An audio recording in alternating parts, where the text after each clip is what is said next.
Hey y'all, and welcome to what is becoming one of my favorite videos to compile another seasonal TBR. As usual, all of these books are from my physical TBR in an effort to read down that large TBR, and I have a lot of books to talk about, so let's jump right into my summer TBR.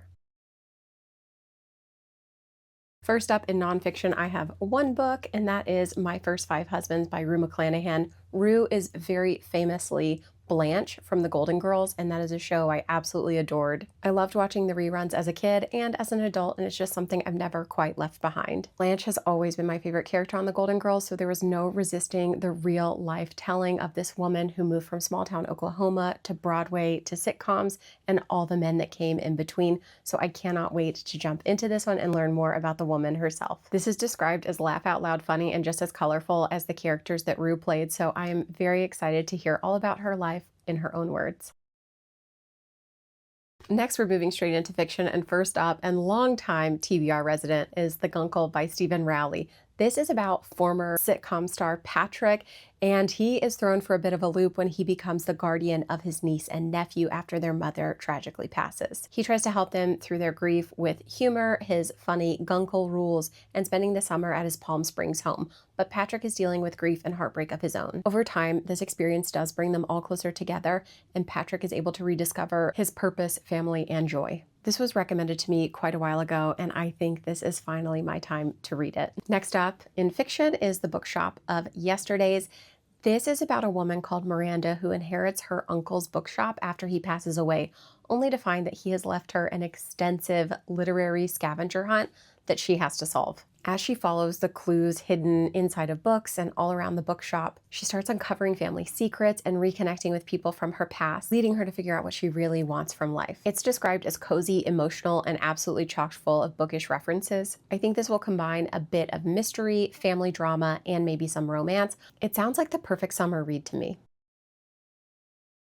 Moving into young reader, I actually have 3 books, and first up is Summer in Orcus. It's not going to be a TBR of any variety without a T. Kingfisher in it. I seem incapable of leaving her out, so let's have a moment for the cover. She's very cute. This is about a young girl called Summer who makes a deal with Baba Yaga and ends up traveling through the strange and magical world of Orcus. Along the way, she teams up with some odd but lovable companions. I can only imagine what Kingfisher has cooked up here for us. She also faces some genuinely creepy dangers along the way and discovers just how brave and clever she really is. To me, it sounds like a classic fairy tale, but we'll have some of that trademark T. Kingfisher quirky humor. There will be some heartfelt moments, I'm sure, and just enough darkness to keep things interesting. Next is Winnie the Pooh by A.A. Milne. I do have this beautiful illustrated edition by Harper Muse. It has the gold edges, and it's just overall a really beautiful cover. Winnie the Pooh was my husband's favorite as a kid, and so I feel like I have a soft spot for it now, and I've never actually read all of the stories, so here we go. Summer 2026 it is. Winnie the Pooh obviously follows Christopher Robin and all of his woodland friends on their adventures through the 100-Acre Woods, especially Pooh Bear, who turns every little adventure into something memorable. The stories are simple and cozy, full of funny misunderstandings, small acts of kindness, and gentle lessons about friendship and growing up. I think the overall feeling this will encapsulate is spending time with good friends over a slow, cozy afternoon, not heavy plots or wild adventures, just something simple and sweet. My third and final book on the young readers list is Wildwood, and I think this was probably in my very first book haul that I ever filmed. I got this when we were in Florida about 1.5 years ago at Sundog Books. That is a bookshop that I will always love going into. Anyway, let's talk about Wildwood. Wildwood is about a young girl named Prue who follows a flock of crows into a dark and dangerous forest outside of Portland after they have kidnapped her baby brother. Along with her friend Curtis, she gets pulled into this strange magical world filled with talking animals, bandits, and rival groups all fighting for control of the Wildwood. It has the feel of a classic adventure story, but with a darker, whimsical atmosphere that makes the forest feel magical, but also a bit unsettling at the same time. This is part of a series. It's also a little bit of a chunker. If I love this, I am definitely committed to getting the rest of them. Moving into a favorite genre of mine is healing fiction, and I have one book this time. It is The Healing Season of Pottery. This is about a woman who's feeling burned out and emotionally stuck and somehow ends up at a pottery class almost by accident. As she slowly learns how to shape the clay and embraces the people around her, the pottery studio becomes a place where she can finally breathe and start figuring herself out again. Feels like it's going to be one of those very quiet and comforting books that focuses more on healing and human connection than some big dramatic event. A new section for me is going to be folklore. I have one book, and it is the Book of Japanese Folklore. This is what it says on the tin. It's a book of Japanese folklore. I am most excited about the Tanuki and the Kappa and just learning more about where those legends come from. So I think this is going to be a stunner for me. Another odd category, and I really wasn't sure where to place this, I think I'm going to call it YA Steampunk Fantasy. It is the Emilie Adventures by Martha Wells. This is actually 2 books in one. It's Emilie in the Hollow World and Emilie in the Sky World, but combined into one volume. I think the cover is quite pretty and interesting. That's obviously what drew me in. And then also Martha Wells. I love her from the Murderbot Diaries, so I'm giving something else by her a try. These books obviously follow Emilie, who is a very curious and bright young girl that keeps stumbling into adventures that involve airships, strange inventions, sea monsters, and lost world. The stories are full of scientists and adventurers and dangerous mysteries that are much bigger than Emilie expected. The stories seem to have a fun old school adventure vibe, but are also very cozy and heartwarming, so it's easy to get swept right into them. It sounds like a good vacation book to me. I think this might be a new section in these videos too for me, and that is thriller. I have The House Across the Lake by Riley Sager. I've never read a Riley Sager. This is the one and only one that I bought, and it's been a while. I've heard mixed reviews about his work, so I'm just going to give it a try. This one sounded more up my street than anything else, which is why at the time I bought it. This follows a recently widowed actress who is kind of holed up in her lake house and then quickly becomes obsessed with watching this glamorous couple that lives across the lake from her. At first, it seems like a juicy mystery about a possible disappearance, but then the more she discovers, the darker and twistier things become. I've seen this described as addictive in that just one more chapter sort of way, mixing suspense, messy secrets, and a plot that just keeps getting more and more unhinged in the best ways. That really does sound like something I would enjoy.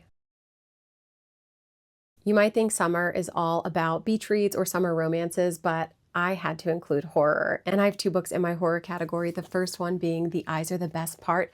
I think this sounds very, very unhinged and very, very up my alley. This follows Yeon, who is a Korean American college student, and her life starts to unravel when her father leaves and her mother starts dating a man that makes her deeply uncomfortable. As her anger, grief, and obsession build, the story slips into darker and darker unhinged territory with some body horror moments woven in. It's described as sharp, creepy, and strangely intimate, using horror to explore rage, identity, family pressure, and the feeling of losing control of yourself.